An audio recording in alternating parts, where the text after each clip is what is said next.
So this is my whole Smoky candy kitchen. And this is what I got.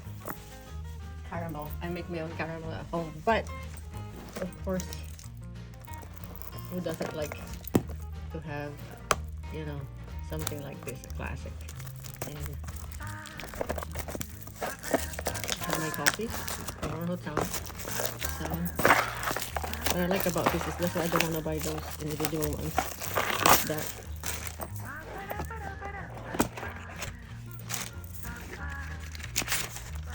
Like that. They have different ones.